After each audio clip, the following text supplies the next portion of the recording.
Convicted former VBS Mutual Bank CFO Phillip Truter will today give details about exactly what transpired at the bank when he testifies against his 7 co-accused. That important matter we're certainly watching quite closely for you.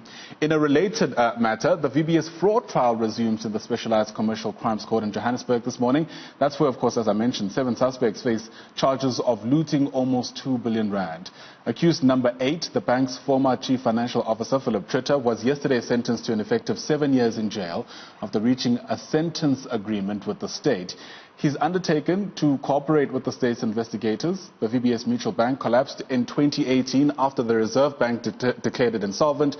And then in June this year, 8 suspects were arrested in Limpopo and Gauteng, including former bank executives, board members, representatives of the Public Investment Corporation, and an auditor from KPMG. Financial forensic investigator David Loxton joins us now for a bit more on what to make of these developments. David, thanks very much for your time and welcome to the AM report. So in many respects, there had been a lot of focus against what many people describe as brazen corruption taking place in our country. White-collar crime isn't always viewed as such. Speak to us about whether enough attention is being paid to ways through which looting and corruption takes place through that strategy. Yes, good morning, and thanks very much for having me on your program. Look, I think there's a number of points you raised there. I think all of us as South African citizens are sick and tired of seeing the brazenness which you've mentioned. People who are looting state coffers, the private sector who are involved, they just seem to do so with a sense of absolute impunity. And I think it's almost this perception that because there's no dead body, white-collar crime is not really as bad as, say, a murder or a robbery or a rape. That seems to be the general perception. But, of course, that is not so. When you see instances like VBS Bank where money is looted brazenly and that money belongs to municipalities, belongs to the poor, and we see that what's been happening the last number of years with the looting of state coffers, that it's the poorest of the poor that have been suffering. So white-collar crime does almost cause those dead bodies because it reduces people to abject poverty, or it keeps them there. So I think you're quite right that maybe not enough attention has been paid, and all of us, I think, are waiting with bated breath now, saying, do these latest developments mean that the tide has now turned? Are we now going to see the right people in orange overalls? And I think I can't think of anybody, apart from the bad guys themselves, who's a good South African citizen, who's not hoping that is the case. Absolutely. I don't want to take it for granted that everybody knows what we mean by white-collar crime, so perhaps I should take a step back and ask you to define that, but more specifically in South Africa's context. I mean, you've already alluded to other forms of crime that sadly we've become accustomed to, the rapes, the murders, the brazen robberies that take place in some of our communities. How would you define white-collar crime in South Africa? Well, I think what one should do is to put it in layman's terms, distinguish between what we, and I'm an ex-prosecutor, so we as prosecutors would call street crimes. So the street crimes are your rapes, your murders, and your robberies, and the crimes which the public are well aware of. White-collar crime, the perception would be that's committed by people in suits. So it's your commercial crimes like fraud and theft through false pretenses, or theft. It would be those crimes which are committed by, let's say, financial people, business people, to put it in layman's terms.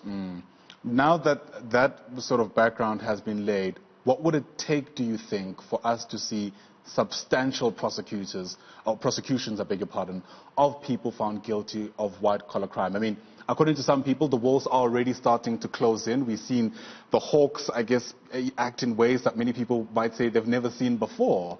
But of course, where the rubber hits the road is not only just the arrests, but subsequent and successful prosecutions.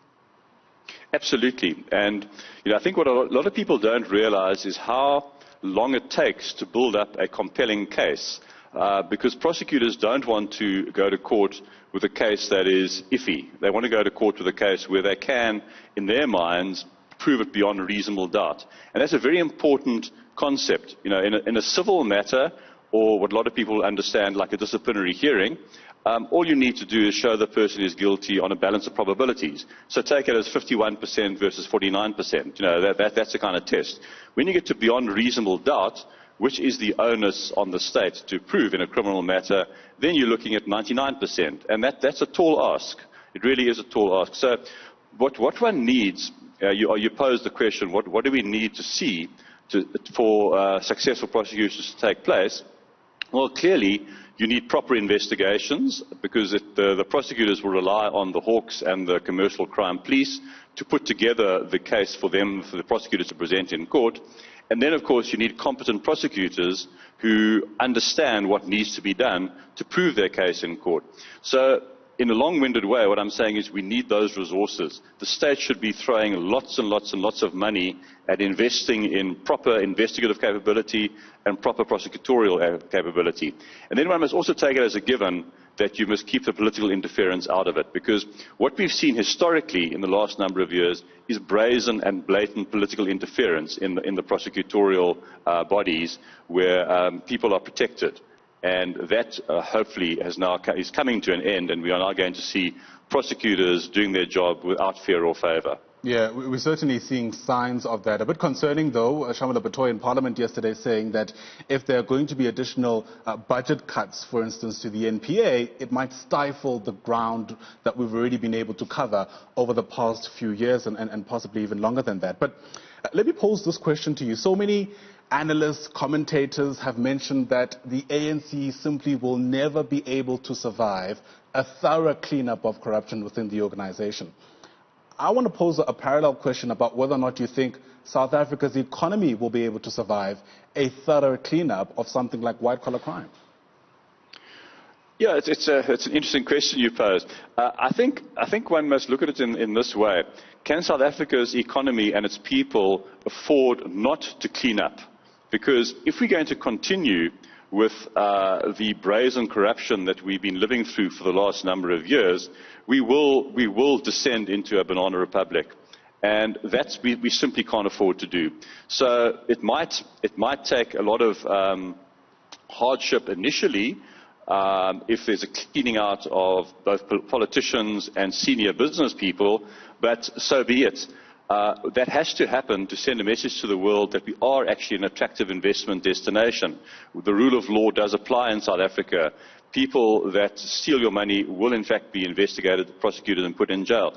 That is what investors want to see. So I think the better question is, can we afford not to have the cleanup that you are mentioning?